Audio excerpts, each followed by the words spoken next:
sold them to fund his travels, because, unlike Darwin, he was not lucky enough to have inherited wealth. He was a regular correspondent with Darwin, and had published scientific papers on the species problem, one of which appeared in print in 1855, and prompted Darwin to mention in a letter to Wallace that, "I can plainly see that we have thought much alike."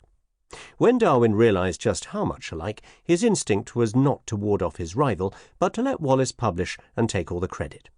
As we describe in Chapter 6, it was Darwin's friends who had the inspired idea of putting together a joint scientific paper under both their names, to present the idea of natural selection to the world at large and ensure that credit was shared.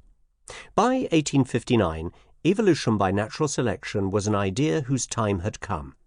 And if neither Darwin nor Wallace had come up with it, somebody else very soon would have. Perhaps Wallace's friend Henry Bates, who also features in our story. But how did that situation come about? And why is it that the origin story celebrates Darwin, not Wallace? That is what this book is all about. Introduction. Evolution is a fact. It is observed to happen in nature, most famously among the finches of the Galapagos Islands studied by Charles Darwin, in the fossil record of life on Earth, and in the way superbugs evolve resistance to antibiotics. Theories are put forward to explain this fact, in the same way that Isaac Newton and Albert Einstein put forward theories of gravity to explain the fact that things fall down and the planets are held in orbit around the Sun. The best theory of gravity we have is Einstein's general theory of relativity, in the sense that it does a good job of explaining the observed facts, although Newton's theory is pretty good for many purposes. The best theory of evolution we have, in the sense that it does a good job of explaining the observed facts, is the theory of natural selection, although possibly it may not be the last word on the subject, just as Newton's theory of gravity was not the last word on that subject. But apples did not stop falling off trees when Einstein improved on Newton's theory, and living things will not stop evolving if someone improves on Darwin's theory, which, spoiler alert, has indeed happened.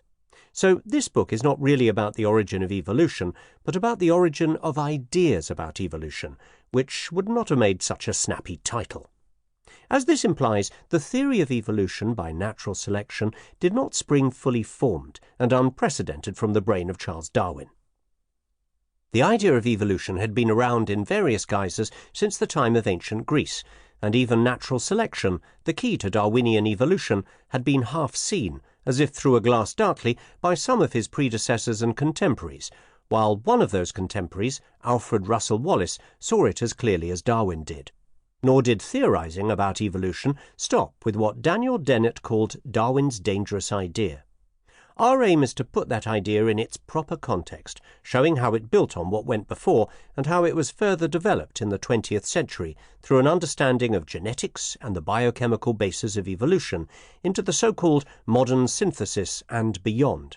None of this diminishes the achievement of Darwin himself in perceiving the way evolution works at the level of individuals and species. The idea is obvious once it's been explained.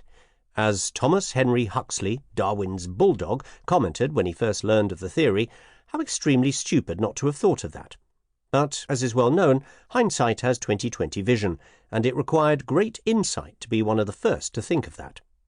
Darwin's other great contribution, unlike, for example, Wallace, was to present the idea in a clear and accessible book that lesser mortals could understand.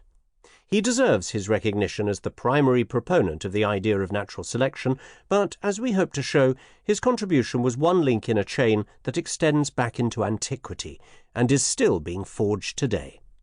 Our story is incomplete, in the sense that we have not tried to describe the work of everyone who is on record as having thought about evolution, but by highlighting the main players, we hope to provide an overview of how the story developed before and after Darwin.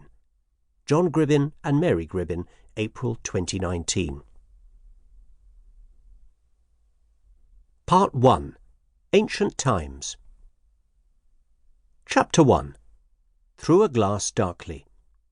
In 19th century Europe, the idea of evolution was revolutionary because it overturned the established Christian tradition of an essentially unchanging world in which everything, including the forms of living things, had been fixed by God. This tradition actually predated Christianity. In ancient Greece, Plato